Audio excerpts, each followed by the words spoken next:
হরে কৃষ্ণ। শ্রীল জয়পতাকা স্বামী মহারাজকে খুনের প্রচেষ্টা। শ্রী জ্ঞানাগ্নিদাস ও শ্রী যদুদাস মন্দিরের একটি গাড়িতে করে আমাকে বিমানবন্দরে নিয়ে যান।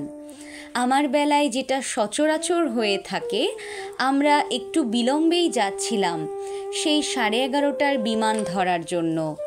বিমান ছাড়ার প্রায় 45 মিনিট পূর্বে আমরা বিমানবন্দরে পৌঁছে গেছি।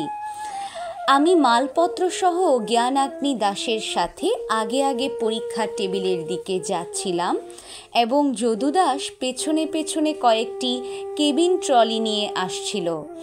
আমাদের যখন শুল্ক বিভাগের পরীক্ষা নিরীক্ষা চলছিল, তখন জ্ঞানাগ্নি দাস আমাদের পিছনে আগত 3 জন লোকের প্রতি আমার দৃষ্টি আকর্ষণ করেন।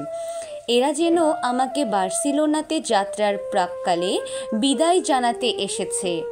এরা খামার মন্দিরেও গিয়েছিল।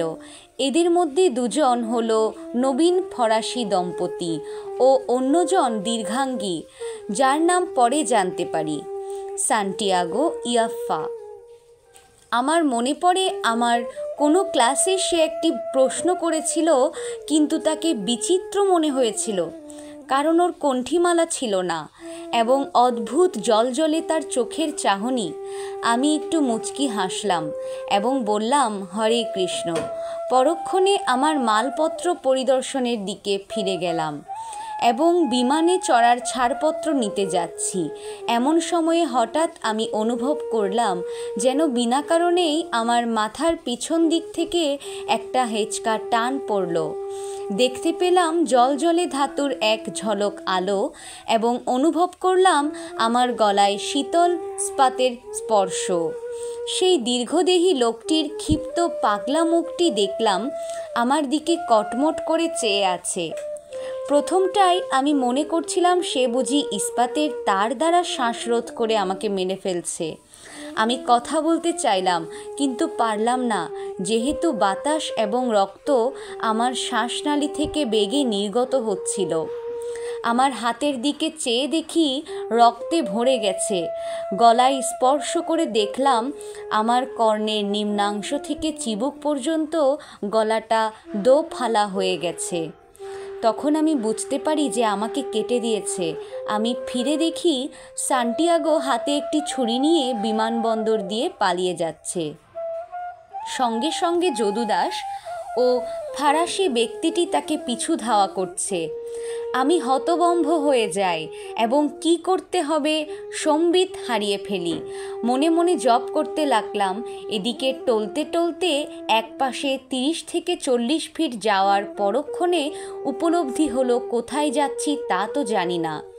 ভাবলাম এখনই বসে পড়ি এবং একটু স্থির হয়ে নিই। আমার গলায় অত্যন্ত যন্ত্রণা হচ্ছিল। এদিকে রক্ত বন্ধ করতে পারছিলাম না। আমি যেন রক্তে নিমগ্ন হয়ে গেলাম। আমার সন্ন্যাসী বহির্বাস ক্ষতস্থানের চারপাশে জড়িয়ে নিই। দেখা যাক কিছুটা রক্তপাত যদি বন্ধ হয়। আমি উপলব্ধি করি যে অতি সহজেই এই ক্ষত দ্বারা আমি মৃত্যুবরণ করতে পারি। মনে মনে শ্রীল প্রভুপাদ, পূর্ববর্তী আচার্যবর্গ, শ্রী শ্রী গৌরনিতাইয়ের প্রতি প্রণিপাত নিবেদন করতে থাকি। আমি পরিষ্কার দেখতে পাচ্ছিলাম অতি সহজেই আমার জীবন শেষ হয়ে যাচ্ছে।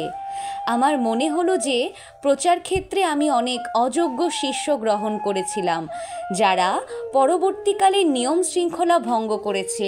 ইস্কনের বৈষ্ণব ভক্তদের কাছেও আমি অনেক অপরাধ করেছি এবং তা খুব সহজভাবেই বলা যায় যে যথার্থ ভক্ত হওয়ার পূর্বে আমি অনেক পাপকর্ম করেছি।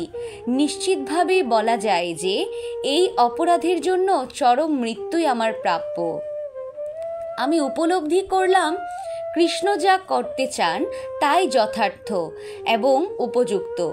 তথাপি আমি অস্থির হয়ে পড়লাম যে প্রভুপাদ আমাকে শ্রীধাম মায়াপুরের উন্নতি তথা মাস্টার প্ল্যান এবং বৃহৎ মন্দির বৈদিক গ্রহমণ্ডল সম্বন্ধে যেসব নির্দেশ দিয়ে গেছেন, আমি তা পূর্ণ করতে পারিনি এবং আমার এলাকায় প্রচার বিস্তৃতির জন্য বিভিন্ন মন্দিরে অনেক প্রকল্প পূর্ণ বাস্তবায়ন করতে পারিনি। অধিকন্তু এই যদি কৃষ্ণের ইচ্ছা হয় যে ঠিক এই মুহূর্তে আমি এই দেহত্যাগ করি, আমি উদ্বিগ্ন হয়ে পড়লাম এই ভেবে যে কৃষ্ণ ভাবনামৃত প্রচার বা আমার শিষ্যদের জন্য পুস্তক আকারে লিখিত কিছুই রেখে যেতে পারলাম না। অধিকাংশ গ্রন্থই যার অর্ধেক লেখা হয়েছে। বর্তমান দেহে বেঁচে থাকার জন্য যদি আমাকে অধিক সময় দেয়া হতো, তবে নিজের ভুল শোধরানোর চেষ্টা করার এক প্রবল বাসনা মনে পোষণ করতে লাগলাম। যেহেতু জিবিসি সংস্থাও আমাকে অনুরোধ করেছিলেন প্রভুপাদের অভিলাষের অধিক প্রতিফলন হয় এমন সব লেখা সম্পূর্ণ করতে, আমরা সতর্ক সংকেত বাজিয়ে ছুটে চলছিলাম, কিন্তু কোনো কোনো সময় রাস্তার গাড়িগুড়ি বেগে চলছিল না বলে আমাদের দেরি হয়ে যাচ্ছিল। আমি মনে মনে ঠিকঠাক জপ এবং প্রার্থনা করে চলছিলাম। অবশেষে আমরা লা পেজ সরকারি হাসপাতালে পৌঁছালাম, যে হাসপাতালটি ছিল মাদ্রিদের মধ্যে সবচেয়ে বড় হাসপাতাল। অবশ্য সেই সময়ে আমি বুঝতেই পারিনি যে কোনো হাসপাতালে আমরা পৌঁছালাম। ওরা আমাকে চাকাযুক্ত রোগী বহিবার খাটে বয়ে জরুরি বিভাগে নিয়ে গেল। একদল ডাক্তার আমাকে দেখতে এলেন। এরা আমাকে রক্তের শ্রেণী জিজ্ঞেস করলেন। দুর্ভাগ্যের বিষয় তখন এটা আমার জানা ছিল না, তবে আমি মনে করি আমি তা জানতাম। আমাকে ঠিক 1 ঘন্টা অপেক্ষা করতে হয়েছিল, কারণ এরই মধ্যে এরা আমার রক্তের শ্রেণী পরীক্ষা নিরীক্ষণ করেছিলেন। কারণ অপারেশন কক্ষে আমাকে প্রয়োজনে রক্ত প্রদানের প্রস্তুতি পর্ব ছিল এটা। ওরা আমার নাম জিজ্ঞাসা করে আমি তা এক টুকরো কার্ডবোর্ডে লিখে দিই। সংবাদ দেওয়ার জন্য আমি আমেরিকার একটি টেলিফোন নম্বর লিখে দিই। আমি অনেকটা সময় অতিবাহিত করার পরও কিন্তু ওরা আমাকে প্রতিক্ষণেই জাগিয়ে দিত আর বলতো অপারেশনের পূর্ব পর্যন্ত যেন জেগে থাকি। হরে কৃষ্ণ।